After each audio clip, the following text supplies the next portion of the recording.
Hey, good morning, good afternoon, everyone. I am Edwin Marty, the Food Policy Manager with the City of Austin's Office of Sustainability, and I am delighted to be here today at the Conference on Food Resilience to tackle a really fascinating subject, public food utilities. We are going to bring on three incredibly interesting guests today and hear from them about what they do in the food system and dive into some of their experiences during the last couple of years, the disruptions that we've experienced in our food system due to the pandemic and a winter storm here in Texas, and hear from their experiences about how those things disrupted their operations or perhaps created opportunities in their operations. And then we're going to dive into some kind of open-ended conversations about what could our supply chain and our food system look like, how could it work differently. I'm very excited to spend a couple of minutes with you all talking about some open-ended ideas. We spend a lot of time in my world, in the food policy world, talking about very nitty-gritty specifics. We dive very deeply into some ordinances, etc., at the city of Austin around the food system. But today I want to kind of take a step back and just explore some bigger picture ideas. So let me go ahead and pull in our guests today. And I will do a little bit deeper dive into the subject. We'll hear from each one of the panelists, and then we'll dive into some broader questions, and then we'll end up with hopefully a little bit of time to do some questions and answers. So let's bring in our panelists. Can we bring in Steph? And can we bring in Kim? And can we bring in Alex? Excellent. Welcome you all. Thank you so much. We are going to try to avoid any kind of nuance of a game show today, but I am so excited to see you guys. So when I first started thinking about this panel a few months ago, essentially this conversation kind of got kicked off from some conversations that I had with one of my friends, Errol Schreiser, who's a great writer, thinker, food systems guy. He talked a little bit about the idea of a public food utility, and I started thinking about, wouldn't that be an interesting subject to just tackle in an open-ended manner? And I started thinking about who would be some great people that we could bring in to explore that subject. And so we have three people here today that have been very specifically picked for not just their amazing wisdom and background and knowledge and sweat and blood and tears they put into creating a better food system, but also their specific roles. And what I mean by that is we've got a representative from the private sector, we've got a representative from the public sector, aka the government, and we've got a representative from academia. And that's a unique thing. When we talk about food systems, often we don't really understand sort of the nuances between how those three arenas play off each other and help develop our food system. But today, I very intentionally wanted to hear from the private sector, from government, and from academia as we explore sort of the challenges and opportunities in our public supply or food supply chain. And so delighted to have these people here today, all of whom I've worked with in the past and know. So let me just do a really quick introduction to each one of the panelists, and then I'm going to ask quick questions to them to kind of let them speak up and share some of their experiences. So I'm going to start out with my friend Steph from Farmhouse Delivery. Has been an urban farmer for a couple of decades, helped found Farmhouse Delivery in 2009 to help connect consumers with sustainably raised local produce and grow the markets for goods from local producers. She has done an amazing job of shepherding that organization from its infancy to what it is today. She'll talk more about it, I'm sure, as we get into the conversation. Most notably, when I talk about how do we connect the dots between local sustainable producers and markets, I think about Farmhouse Delivery, and I love her wisdom and experience and challenges and making that business run. But in addition to that, she also has helped launch Let Us Grow, a direct consumer hydroponic growing system with a mission to allow everyone to grow their own healthy food at home. In addition to that, she has helped found the East Austin Urban Farm Tour, which has raised $100,000 for the Farm and Ranch Freedom Alliance, and has also served on the board of Urban Roots and is a member of the Growers Alliance of Central Texas. So without further ado, Steph, thank you so much for joining us today. Thank you for taking time out of your busy schedule. And I just want to kind of toss out a question to you. What did you see over the last year and a half as COVID hit? I know you have had a lot of sleepless nights, a lot of long days trying to figure out how to get your operation moving in the right direction. So just kind of open it up. Can you just share with us some thoughts on what you saw back in March 2020, and maybe quickly kind of where you guys are today. Yeah, absolutely. Thank you. I'm glad to be here. It has been an incredibly insane last year and a half to be in the local food system here and in food distribution specifically. We saw incredible growth in like over a weekend. I think everybody was settling in to go into spring break, and we started noticing that our orders were increasing every hour, tripling, and we saw incredible growth that sustained throughout 2020 and has continued into 2021. At the time, we were distributing both on the wholesale side and direct to consumer. And with the restaurants shutting down and the incredible growth that was in front of us, we had to make some quick pivots. And so we decided to focus on our direct to consumer market, really focusing on Austin specifically for about the first 3 weeks until we could get things in order. We went from doing around 700 deliveries to the door to almost 2,500 within 48 hours. So a lot to unpack in there. I think what was incredible to me was that how the local food system stood up and everybody was able to adapt pretty quickly. We do very little outside of Texas, but we do have a wholesaler, we can refer to it as, that is like our national distribution. And that pretty much, we saw all the major issues with supply chain show up there, but not from our small producers.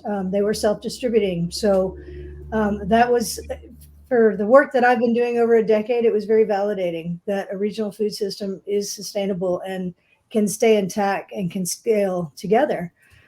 So for me, logistically, I flipped, and all the resources we had devoted to wholesale, we flipped and put it towards retail.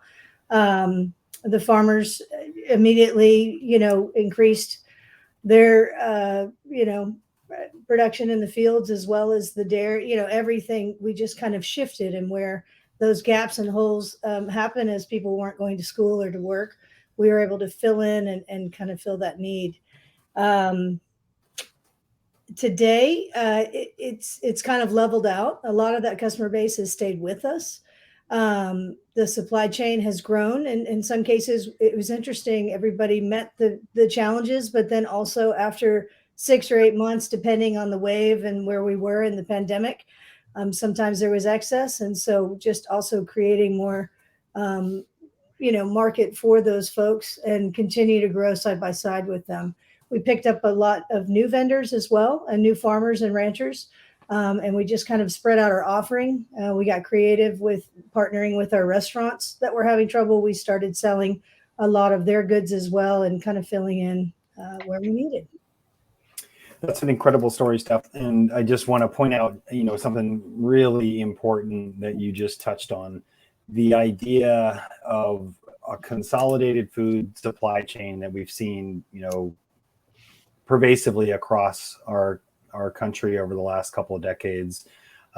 This notion that we got to create bigger companies and allow them to create efficiency.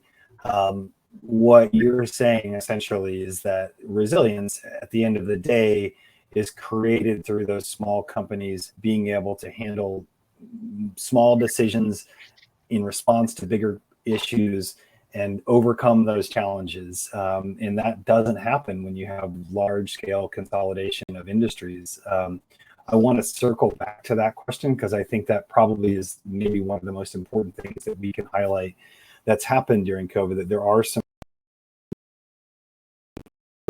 lessons learned that I don't know that those conversations are happening in the way that they perhaps need to drive bigger policy that will affect the way that our food system currently works. So thank you for eliminating that stuff. And again, thanks for the fantastic work that you've done feeding our community. For the sake of time, let's move over to our next panelist, Kim Caldwell, my friend that we've worked closely together for years. Very quickly, her background is sprawling, 17 years of a mission-driven person, working on a whole bunch of different stuff across our community, trying to make the world a better place, essentially, but worked for quite a while on the No Kid Hungry Center for Best Practices, developing collaborative approaches to increasing access to child nutrition programs with a focus on summer meals. She then joined the City of Austin's homeless communication team right before COVID. Little did she know that that would be one of the most fascinating things that a person could probably do. So during that time, she helped develop communication approaches to keep our unhoused neighbors here about how to stay safe, meet needs, and access services during the pandemic.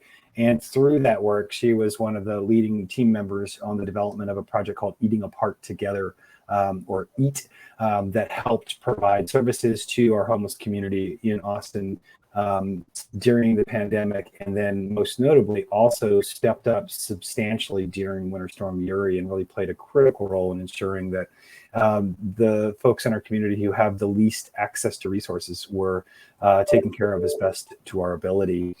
So Kim has pivoted now. She's a business process consultant with the new Office of Violence Prevention here in the City of Austin, and we appreciate her great work on that. But we want to pivot back to the Eating Apart Together Hub and just toss out a quick question. If you could just give us a little bit more background on sort of why did the Eating Apart Together initiative get started, and what did you see its role during the pandemic?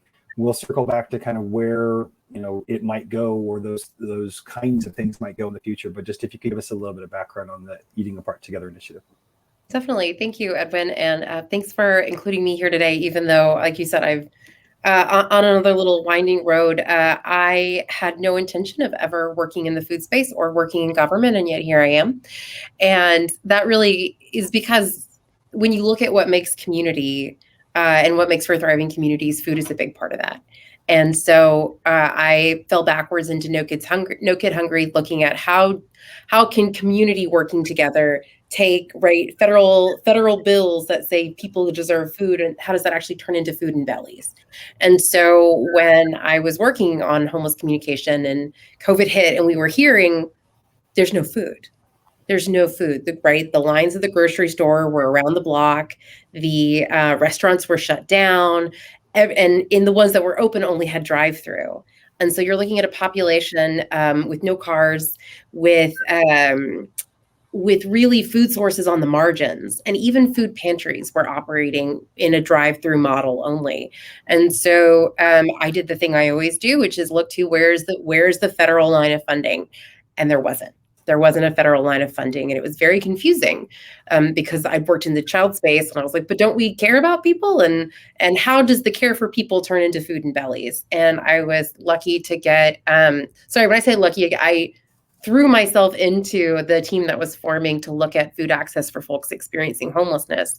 And if anyone, I don't know if anyone else in this call has experienced working with the summer food service program, but when you've worked for years, then how do you feed kids in a congregate setting without any of the infrastructure that you have within the school system? What you know is that it happens through the work of community. And so Michelle Miles, who is now the lead of the Office of Violence Prevention, but at the time was in Homeless Services Division, was working with Edwin's colleague, Amanda Rollick, and we started looking at the criteria. What does food service need to look like for folks experiencing homelessness? And it had to be something that people could eat without a kitchen. So a lot of what we saw coming out of pantries was stuff that had to be prepared. It had to be regularly accessible. So there had to be, access points that people could trust. And it had to provide enough calories to keep people rolling when there were not a lot of other resources out there, and people had to actually want to eat it. And so, we developed a whole framework, and really it was through the community approach, right? The none of us can do this by ourselves. For those of y'all, I don't know if you reference daily the Stone Soup store, right? The Stone Soup fable. So we could bring the pot, we could bring some onions, and we could bring some carrots. But who could bring the beets? Who could bring, did I already say celery, tomatoes, right? So how does this become something robust and meaningful so that folks experiencing homelessness aren't ending up in ERs, they're not ending up in places that we're going to further overwhelm our health system. And as someone who got out there and delivered bags myself, the bags of hope, the bags of love, it's it was a messy process. We were not prepared for that. There was no accountability when it came to how folks experiencing homelessness accessed food. Because there was a myth that no one ever went hungry in Austin. And so, we had graphics that showed, these were the concentric circles and the margins overlapped so that people had access to food. But when the food system shrunk and those margins went away, then folks without buying power, and right, the source of income for a lot of folks was panhandling, and there weren't people moving around from whom you could panhandle. It was just, it was a real conundrum, and we, within a couple weeks, by pulling together community resources, being able to use local funding to purchase food, and just having the attitude of what will it take to get it done, not what's convenient, not what's politically expedient, but what does it take to take food that we can get delivered from Cisco, or that we could order first from Revolution Food, and then we were able to work with Good Works Austin to have local buying power. How do we get that food to people?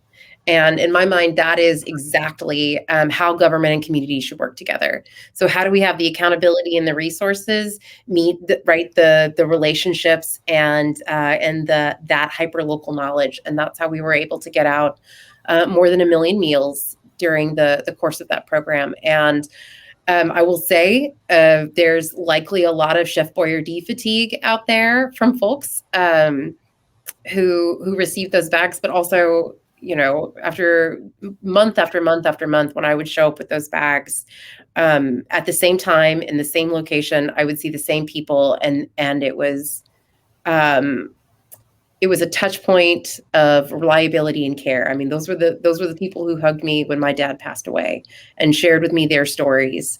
And it was, I think, something worth celebrating, and a conversation we should continue to have about how access to nutrition can play a role in creating a more equitable and thriving community. It's great stuff, Kim. I mean, it's so important. You've touched on so many really good things there. I think one of the things I just want to circle, though, is, going back to February 2020, pre-pandemic, really an understanding of the depth of how a pandemic would impact our economy and the traditional movement of business and money and people. I don't know that anybody could have forecast that perhaps people experiencing homelessness, their inability to access what had been taken for granted. Yep. So radically and almost overnight completely impacted this sort of idea that there's surplus food from restaurants, there's people driving down streets every day, always, that are able to hand out money and food to people experiencing homelessness. And that's the food system for people experiencing homelessness. And instantly, I mean, within a matter of weeks, that food system, and I say it with quotations, disappeared, completely, absolutely disappeared. Restaurants closed down. Those people were no longer driving on streets, no more traffic. And so the people experiencing homelessness in our community literally had no access to what had been traditionally their very robust supply chain. So I mentioned that word supply chain in a fascinating way. We're talking about a supply chain in our food system as if it is like some big machine that was crafted by an engineer. And as we all know, at least the panelists know, our supply chain is this amalgamation of a whole bunch of different stuff. The reason that I have somebody from government, private sector, and academia on this call today is specifically in recognition that it's a big amalgamation and an unintentional, for the most part, system. But when we think about people experiencing homelessness, we have to use the same term, a supply chain. But it's not something that anybody wrote down on paper 50 years ago and said, well, people that are experiencing homelessness will access food in these 5 ways. And we'll ensure that there is resilience in case there is a disaster. None of that. It was just simply the way it worked. Yeah, it did work until quite literally March, 2019. When I say it did work, as in like there was sufficient quantity of food to stop people from starving to death on the streets, which is not what we're hoping for. But just really, really good stuff. And we could circle back to a couple other things. Quality of food, so important. And I think I want to circle back to Steph at some point and talk about how we think about the idealized supply chain, which I think in some ways you're at least starting to kind of touch up against, which is we're accessing locally produced, sustainably produced food, sourcing it from farmers that are providing living wages and all of that great stuff. And the nutritional value of that food is so robust. And then on sort of the other side of this supply chain is what we have for people experiencing homelessness, which is just like, hey, you got something that didn't make you sick. Great. How do we start thinking about this in a more idealized way? So we've forced our dear friend Alex to remain quiet for far too long. And Alex, I just want to say thank you for joining us. And we're going to kind of pivot a little bit in the conversation and move towards the production side of the supply chain a little bit more. But by way of background, Dr. Alex Rasiles is a graduate of the University of California, Santa Cruz. He is currently an associate professor of agroecology at the University of Texas, Rio Grande Valley, and co-director of the Center for Sustainable Agriculture and Rural Advancement. And correct me if I'm wrong, you're the first professor of agroecology in Texas. Is that right? I think you said that at one point. I think so. I did a Google search and you were the first. But in addition to all that, he does research, education, and engagement focused on applications of agroecology and the management of farms and food systems. He's assisted with the Texas Farm Resilience Collaborative, originally formed to provide financial assistance to Texas farmers impacted from the Winter Storm Uri, and now ongoing to provide farm support after natural disasters. So specifically, lots of relevance to this conversation. And again, thanks for taking time out of your schedule to jump on this call. And in case folks aren't, that familiar with UT Rio Grande Valley, if you can just sort of orient us a little bit to your work in the Valley and sort of what you do as a professor of agroecology and kind of who you work with in terms of the producers, and then take a couple minutes to tell us what you saw during the pandemic in terms of the producers that you work with, how their operations were impacted by that pandemic. Sure. Yeah. Well, Edwin, I'm not sure about whether I'm the first professor of agroecology, but I know that the University of Texas Rio Grande Valley has probably one of the only programs in the state of Texas dedicated to agroecology. And for those who don't know that are listening in, I was trained as an ecologist. Well, ecologists study the interaction between organisms and their environment, and including people. And we apply those concepts onto a farm, and so we really look at the way that different parts interact on a farm with farmers, with what gets applied to the farm, and really thinking about that in the context of sustainable food systems. So, part of my work, I actually run a farm. We have a 5-acre farm that is known as the Hub of Prosperity. It's a partnership farm. We actually don't own the land. We rent it from a local church, and part of our mission there is to do research on the farm to actually produce food, but really to build a model of a local sustainable food system that encourages civic engagement and helps develop scientific capacity in food and agriculture. So we want to do that, by improving food self-reliance, and also by building local capacity. And so, we're trying to reimagine what it means to have, a hub for learning and discussion about the best type of food system for the Rio Grande Valley. And if you haven't come down to the Rio Grande Valley, we're right along the U.S.-Mexico border, and this is probably one of the most productive regions in the state of Texas.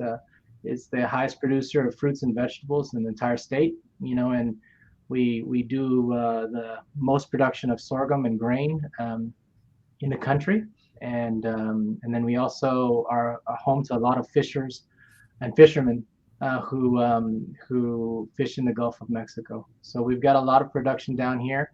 We work with all sorts of farmers in my program, ranging from small farmers or even more so like beginning farmers.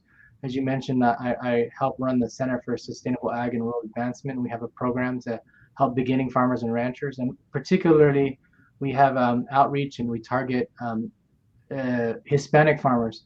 The Rio Grande Valley is home to the highest concentration of Hispanic farmers in the country, so it really kind of gives us a lot of work to do in our region.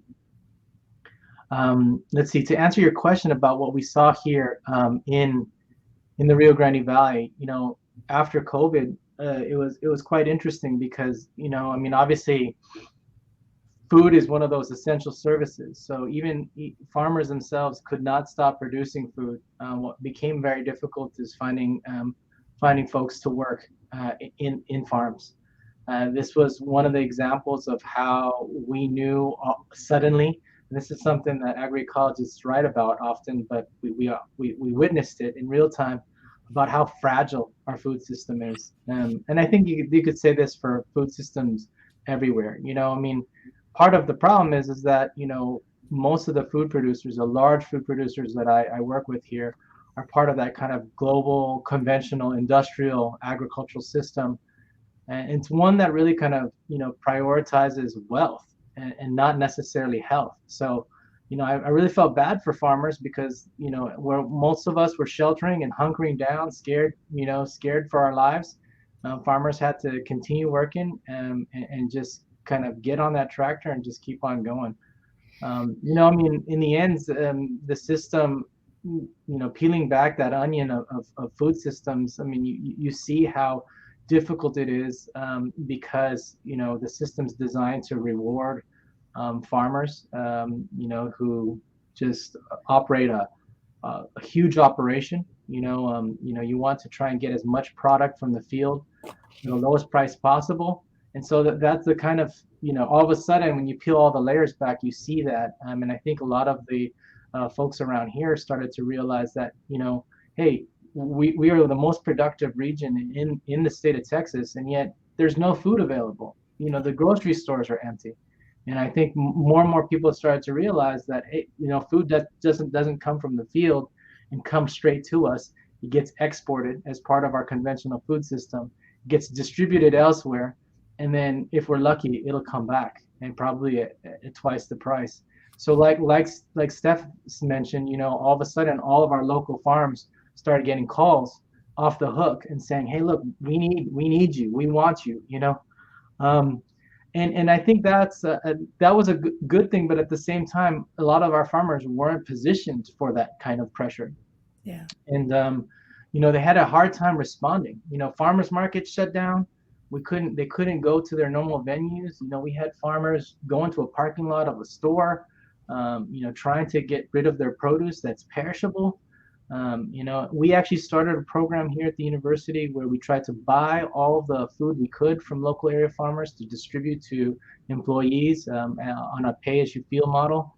And I mean, it was not profitable. It actually, didn't break even, but it was a service, right? And so that's part of that public good that you mentioned, Edwin. And I think we're going to talk about as part of this call. I mean, that's what we saw down here. Now, I'll tell you, I mean, we're still witnessing the effects of COVID, right? I mean, food systems right now, as I mentioned to you, when you focus on profit and, that margin is super thin, whenever the price of petroleum products go up, the cost of food production just goes through the roof. I mean, right now, pesticides are 4 times, if you can even get Roundup, it's 4 times the price and that it was a year ago. All the fertilizers are quadruple the price. And so, which means just higher food prices, and that will disproportionately hit communities like us here in the Rio Grande Valley. Ultimately, what we saw was that a lot of the impacts were disproportionate. I mean, I know a lot of that stuff hit farmers all across the country, but in the end, food access, when it comes to getting food, there were certain communities here in South Texas where there was not a single product on the shelf, whereas in other areas, you still happen to see food. I mean, I don't think it hit kind of these wealthier neighborhoods as much as it did our middle and lower income neighborhoods. And so, I think this is something that we continue to see, and we will continue to see as that price of food is just going to continue to rise. You've hit on so many important subjects. I feel like we could write a book about just a couple of the things that you've just said. So thank you for sharing your insights on that. I think it's important to note we are still very clearly in the midst of a COVID-19 global pandemic. And so hopefully I haven't alluded to this idea that we're past the pandemic, because certainly I think from a public health perspective and unquestionably from an economics perspective, we're still unfortunately in the throes of it. And you've pointed out very clearly some of the most disruptive things about the pandemic are really just starting to sink in. The idea of that the inputs on a farm, pricing on those products, just starting to really ripple out into the bigger community. And then you've so articulately pointed out as well, who disproportionately gets impacted by those things. The idea that farm workers are food insecure is such a difficult phrase to utter. And yet, the research is unequivocal. It's something crazy like 90% of all farm workers are eligible for SNAP benefits. And I mean, how do we think about our food system in America when 90% of our entire farm working community is actually food insecure? And you've touched on specifically the demographic profile of immigrants and Hispanic farm workers in the Valley, taking the disproportionate brunt of that. It's a really complicated and challenging situation. But I think you've also touched on some other interesting things. To circle back to agroecology, one of the fundamental premises of agroecology is to look at is it possible to produce as many of the inputs that you need for your production system on site? And that's a philosophy that unfortunately has been not abandoned, thank God, but not focused on enough. And I haven't seen much writing about that in terms of the impact of the COVID-19 pandemic. A farm that's self-sufficient, that can produce its own fertility through compost or green manure, is in an entirely different position than another farm that is completely at the mercy of price point waverings and honestly transportation systems. So much important good stuff there. So let me jump forward because we've only just got a little bit of time left, unfortunately, in this conversation, and we haven't really even gotten to the kind of crux of this conversation. But thank you again for all sharing some really valuable points on this. So what got me interested again about this conversation of a public food utility was my friend Errol Scheiser's writings on this. He wrote some good articles in Forbes. He's got a great podcast called The Checkout. If you haven't seen it, check it out, pun intended. Even if you don't, though, the fundamental premise is very straightforward. Errol saw what happened during Winter Storm Uri here in Austin. He saw massive disruptions across the supply chain. He saw grocery stores close because of our electricity failure.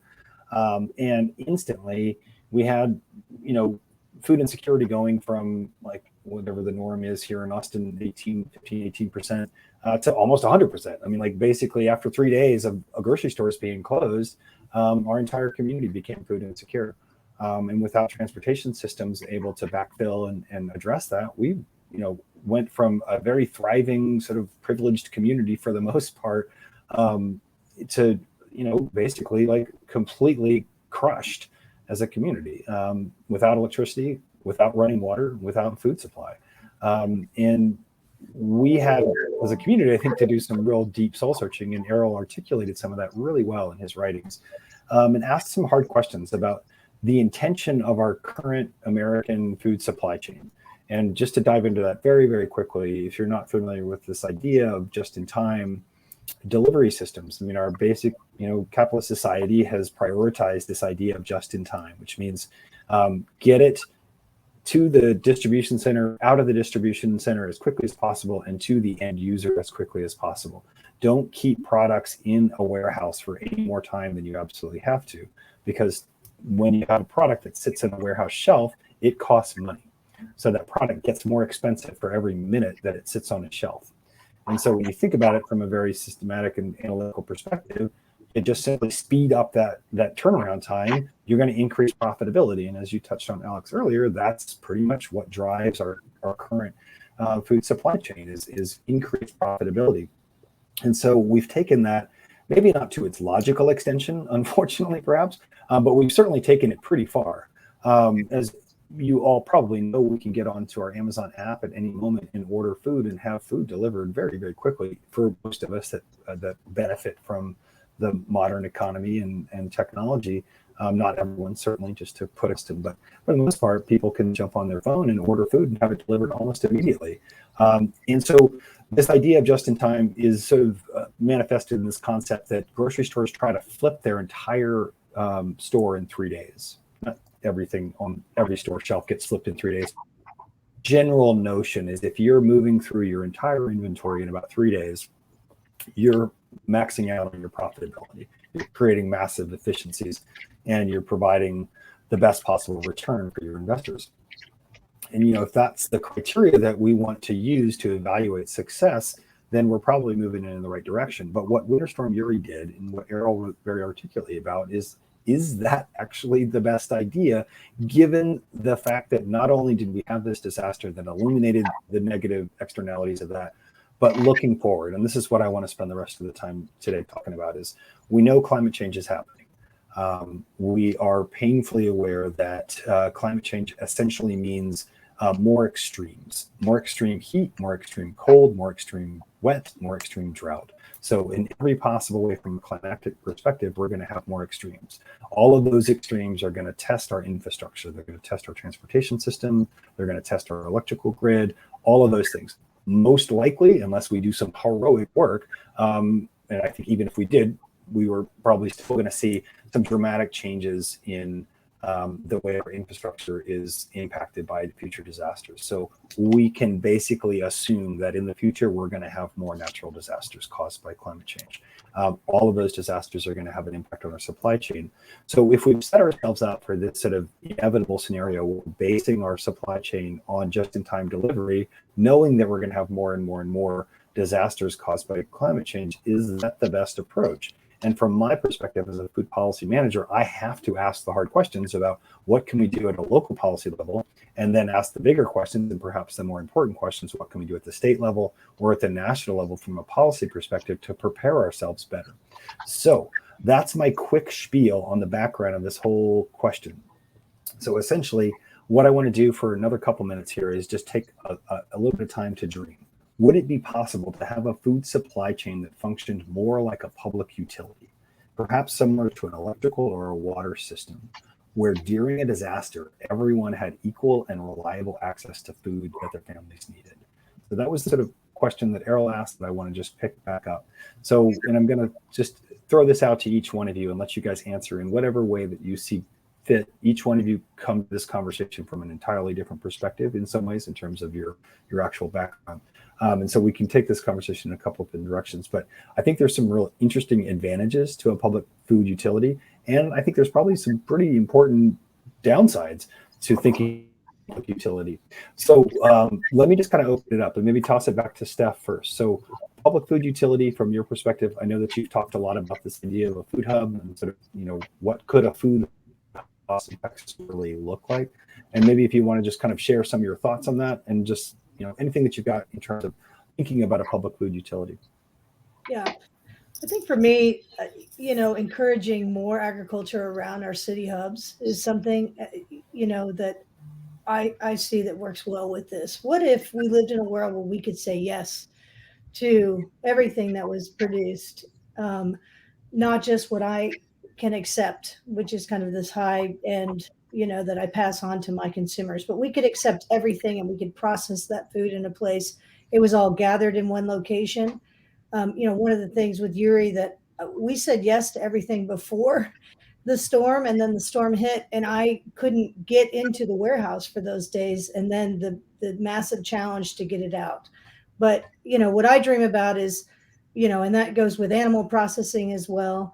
And it located in an area that was in need, that the city could provide some space where people had access, where we were talking about without cars or walk in, and that it had a multi-purpose where we could create CPG products out of that same produce and encourage this growth and put it through our schools and put it through our hospitals, and have it all be centralized so that when things do go down, it's in one central place. So I want to kind of collaborate and talk with everybody about it, but that's what I've talked to you about, Edwin, for so long. And it's kind of my dream in this, because our producers are not growing everything that we can take. I probably feed less than, 0.5%.